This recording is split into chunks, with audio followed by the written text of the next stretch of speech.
you doing? Yeah, good, Robin. Thanks for having me on the show.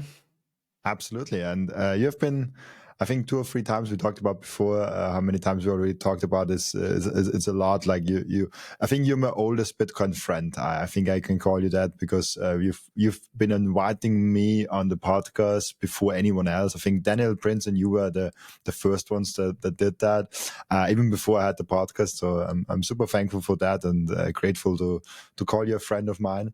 But for a few people that might not know you and haven't seen our podcast, maybe give some quick overview of who you are and especially why you're excited about Bitcoin. Dude, what's not to be excited about Bitcoin? It's resistance money. It's FU money. You can take complete control of it. When Bitcoin's in self-custody, no government, institution, entity, corporation, they can't take it away. They can't debase it. You physically need to hand over those keys, but Bitcoin lives in cyberspace. Like, what keys? Try me, bro. You know, so many people go Bowden. I saw you were out Bowden the other week and stuff, and so many people are just losing their Bitcoin keys. That's the power of Bitcoin. But for anyone that doesn't know me, my name's Sean Clark, host of the G'day Bitcoin YouTube channel. It's 100% focused on Bitcoin, interviewing the best and the brightest minds within Bitcoin, very similar to what Robin is doing. And like going back to your first point, Robin was posting on X, like just pure signal, just had this amazing X account going on. And I reached out to Robin and said, man, like you've got to come on for a podcast. Came on and, you know, it's a pleasure my end as well to be able to call you a friend. Really quickly on the channel, I used to cover the news every day last year. Then politics came into Bitcoin.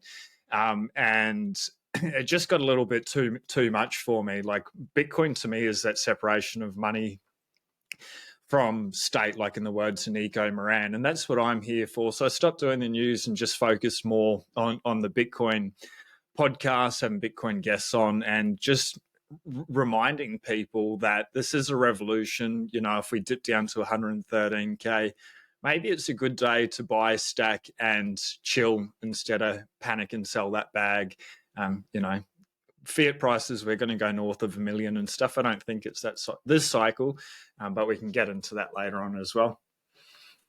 Yeah, news is, I like that move because I personally don't cover news. I don't see the news that much because I feel like if we understand the fundamentals, what's going on with Bitcoin, what more do we need? Like it's sometimes fun to talk about all the treasury companies are coming here. This guy said that, like there's BlackRock coming in, like all those things that kind of happen in Bitcoin. But it's like, yeah, we've saw it coming, and is it really that important? Like it's, I like talking about fundamentals, and news is interesting for me, but it's not something that I really see or like really pay attention to. And I kind of get news with my guests. Like the guests bring the news to me, and then, like I joke about that because it's like. I don't consume a lot of Bitcoin news. Like I see sometimes my Twitter feed, and then the rest is just coming through the guests. And usually I get to know about everything, but just a little later than everyone else. And I'm fine with that. And it slows you down. I just talked about with Das. You probably know him. He just tours around Australia right now, and he talked about this unplugging yourself from the Bitcoin news cycle really being an amazing thing. And so for me, just talking with other Bitcoiners about Bitcoin and not following everyday news, it's a great relief for me, honestly. And I love that you've also gone that way. For the mental health as well, like it's so much better. So like I did cover the news through Donald Trump's presidential cycle of the American US elections and stuff. But then, like at the end of last year, then this year, Australia went into voting and stuff. And I'm like, I just can't cover that anymore. Like I've had a gut full of politics, full stop. That they're not coming to save anyone, you know. And then, like with a lot of the news now, it's Bitcoin treasury companies and stuff like that.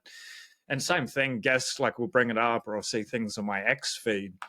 But to be able to unplug from it, and like Jeff Booth, as long as Bitcoin stays decentralized and secure, there's nothing to worry about it. And what I found with covering the news 5 days a week, going live, is the price would move because that's what Bitcoin's price does. It'll just move either up or down, or it'll go sideways for an extended period. But these journalists will try find, or they'll even fabricate a reason of why it's dropped. And it's almost like bubble gum, like you're chewing and chewing and chewing, and you're thinking like you're getting somewhere, but it's not satiating like a good steak is. Whereas when you're sitting down with someone that's studied Bitcoin, and they've learned that they should be able to communicate. And even if you just get one little idea that allows you to hold longer or stack a little bit more, or it puts you down like a course of research to read the books or eat the bugs, like that's the signal. What Bitcoin does day to day, one Bitcoin's one Bitcoin. Do we have enough? No, like we need to stack sats. If the price drops dramatically, like yes, we may check in, but it's probably a fabricated story. Or even if it isn't a fabricated story, long term, does it matter? No, we've got fiat, hit buy, and then just like carry on, like do whatever it is in our lives to be able to provide value, to earn more Bitcoin or fiat dollars to be able to stack more Bitcoin. Whereas if we're like caught up in this news cycle, Trump said this and then he didn't do it, or Larry Fink said this, now he's not going to do it, or whatever. Let's just wait and see what happens, instead of just like jumping down like every little nuanced bit of conversation that comes out and is put into print, for people trying to justify Bitcoin doing Bitcoin things. Yeah, and I think we talked about it before we recorded that no matter where we are politically, the government wants more taxes, they want more printing of money, and they're just going to keep doing that. I mean, with Donald Trump also, we have the big beautiful bill. We had the thing with Elon Musk that he tried to save money, but obviously he got out of it because he was like, yeah, the system is too powerful. Like he cannot stop it. And if Elon Musk cannot stop it, like nobody can, I guess. So it's interesting how governments are just moving in that one direction. Even if someone you think like, oh, like maybe he has good intentions, maybe he actually can make a difference. You're like, oh yeah, like he also prints a lot of money. Like nothing changes in that regard.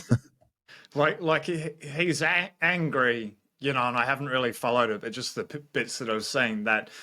Papa Power won't drop the interest rates because they need to refinance the debt. So he wants to get rid of him next year and have his own man in there so that they can lower the interest rates, refinance it at that time.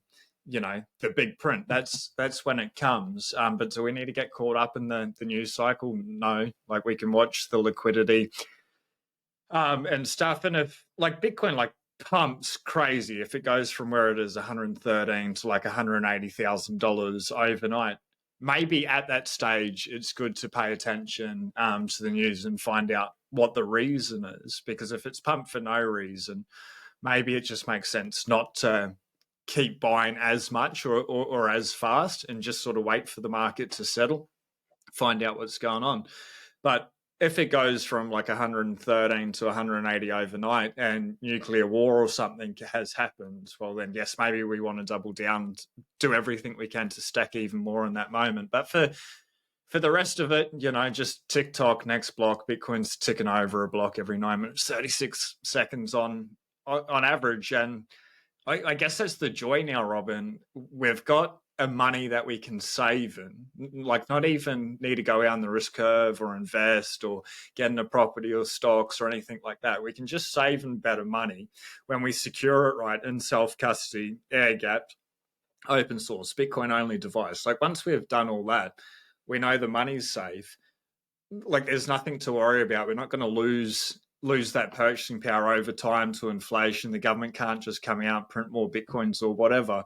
And it just creates so much space and clarity within one's mind to do whatever is important, like to each of us, which is, I think that's really what I'm finding joy in at the moment. And like once you align with that Bitcoin's just perfect money, set rules, no rulers. It's based on mathematics, code. It's truth. We've got a solid foundation and we can build on top of that. I guess that's where my head's at the moment. Yeah, it's pretty amazing, and the big print is interesting because I think it's the inevitable that actually will come anyways, because we're just waiting for that one event where we have a kind of a 2020 event where there's just like a lot of printing. Like we have a lot of printing anyways, always. But an event like 2020, where 40% of the supply was printed, that was printed the past 50 years, only in 1 year, 40% of that, which is kind of amazing. And then this can come at any time again. You said before also that you think that Bitcoin can hit, I think, 1 million in this cycle. Is that connected? No, not this cycle. Not this cycle. So many people are saying 440K with Josh Mandel or $1 million or something. Like, if that happens, Robin, if we go to $440,000 or $1 million this cycle, in the next 6, 12, 18, 24 months, the world's fundamentally screwed up, like really bad. Things have gotten really bad really, really quickly. And like we've got friends and family that don't have Bitcoin or they don't have enough Bitcoin. They're not prepared. So like number one, like I don't want that to happen. And then anyone believing that it's going to, the amount of money, liquidity that needs to come in is like, that's a huge amount of money. But when they print so much money, everyone all around the world, really, because of COVID, is experiencing a cost of living crisis. Australia's homelessness has just gone through the roof. Same with Europe, Canada, the US. A lot of quote unquote first world countries are having third world problems due to the money printer. So, like, yes, $1 million, it's inevitable. I think more 2030 cycle wise, more in line with the traditional cycles. However, all bets are off if they do just money print. And even the way that I'm seeing it, I don't know if this cycle's the same or it's fundamentally different. But even if we look at like Bitcoin's history, it is just up and to the right over time when we zoom out. So like, if people, it's your money, it's your choice, it's your investment thesis.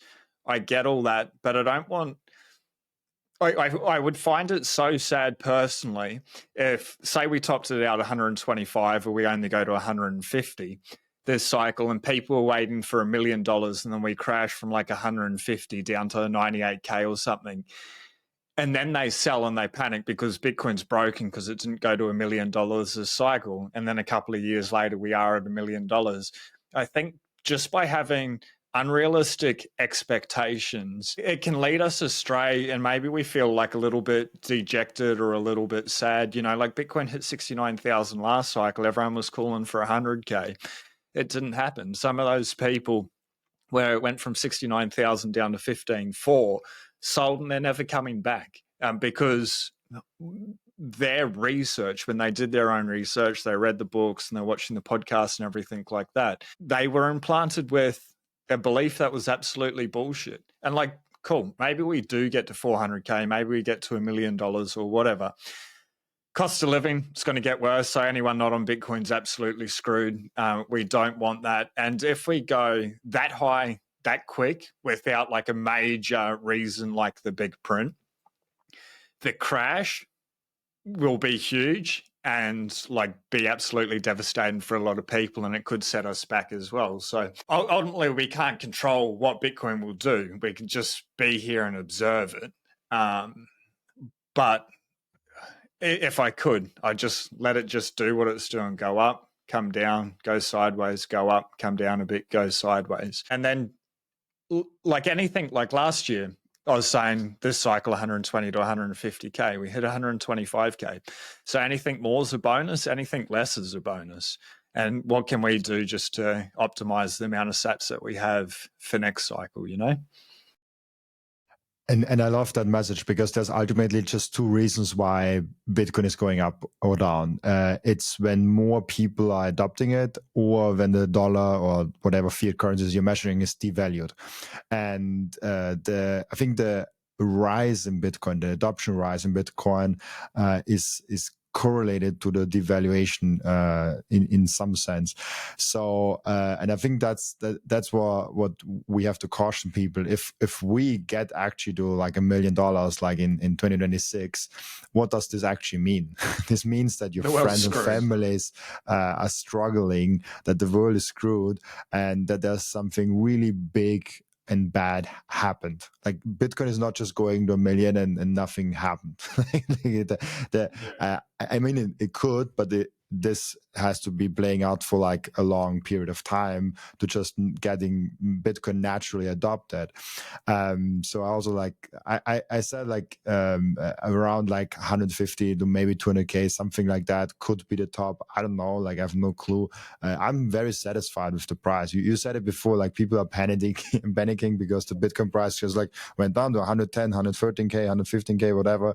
It's like, yeah, that's amazing. We are up. I don't even know. I've done check the price, but I think we are up year to date. We are up year to date 20%. We are 1 year up 87%. How many? 87% CAGR in the last 1 year. Like that's freaking amazing. The last 5 years, 870%. So honestly, like that is, and I get, I don't know like how you think about that, but I get a lot of comments actually saying like, oh, Bitcoin is so slow, it's not growing enough. And it's like, what are you talking? Like, we had 113K, we have like we almost doubled the last 12 months. It's freakingly fast. People just want this like this thing where they buy it and all of a sudden they are a billionaire. Like it's not happening like that. How do you look at that? It comes across psychologically from a place of greed, and I guess that's why we all, you come for the gains and you stay for the revolution, as this meme within Bitcoin. The price to me, and I think this may be the best way to be able to answer your question, Robin, it's like a marketing tool. Number go up, people hear about Bitcoin, it's at 125,000 US, or it broke 100K, or whatever it is, whatever on the day. That brings people into it. But then you realize, the fiat price is absolutely irrelevant. One Bitcoin's one Bitcoin, come back to it. But let me think of how to phrase it. May you repeat the question again? It's for me, the question was kind of like, we have so many people, like we have Bitcoin now at like 87% annual return, and like over 800 the last 5 years. So we have extremely fast development, but people are like, oh, like it's not doing anything. Like they want this like 100x in 1 year. Yeah, that's right. And I guess like if you look at Bitcoin, if you bought it 16 years ago or whatever, like it's done thousands of percent or whatever. And everyone that's hearing about Bitcoin today, because of the price, 113K or 125,000 all-time high, whatever it is, they remember back to when Bitcoin for me was $94 Australian. The next week is $96 Australian. I didn't start buying until it was 300 times more expensive, so I know that Bitcoin can do or has done a 300x in the past. It's done way more than that. But then we also have the noise of the cryptocurrency space. There'll be like that 1 out of a million shitcoin that does 100x out of it. But also, like if we're coming in to the space, like say when we're at 58K forever, like last year, just 7 months at $58,000, just cruising along, and then we jumped up to 67,000 around the time Trump got elected. That 67,000 was so close to all-time high. So these people, it's in the news, the price or whatever, they jump in and then it goes from 67,000, it goes up to 89 or thereabouts, and then up to 94K. They're like, whoa, huge gain. But then it just chop-solidates, in the words of James Checks. That chop-solidation, it's just going sideways again. So they may have got like from 67 to 94 in like 1 or 2 months. And they're like, oh, that's their experience of Bitcoin, that I buy it and then it goes up. Oh, but then it goes sideways, and then they'll have another jump up. And they're like, oh, it's back on. But they're failing to realize that Bitcoin only moves like 11 to 12 days on average per year. And then I think also like pairing that with whatever price we first heard about Bitcoin, for me, 300 times cheaper. We expect it to do a 5x or a 10x or whatever, but 87%, I think you're saying, over the last year. That's like 30 years of having your cash in a bank paying interest. You know, like maybe it's even more. Like the interest rates. I opened up like a fourth bank account for our company so that I could put money aside and then put it into Bitcoin.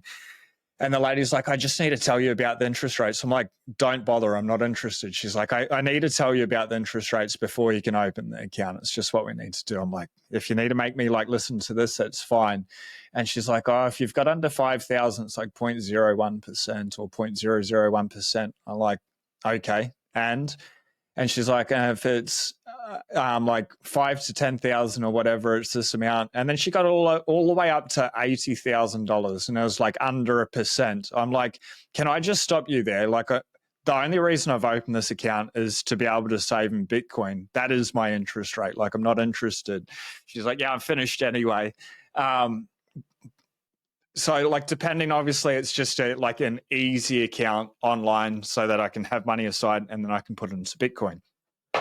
But if that was my interest rate and that's what I was holding my time and energy in, number one, it's not outpacing inflation, but like to be able to get what Bitcoin can do in 1 year is going to take 30, maybe 40, or maybe even with this account, 50 or 100 years. Like this particular account, I understand interest rates are a little bit higher with some, but where's it come from? Maybe just not knowing or seeing what it's done in the past and thinking that's going to happen today. Like it's up 800% since COVID, you're saying, or over the last 5 years.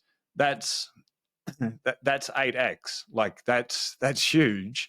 But people want that to happen straight away. It's like when we see a celebrity or a movie star or whatever, and they're like, oh, they got successful overnight.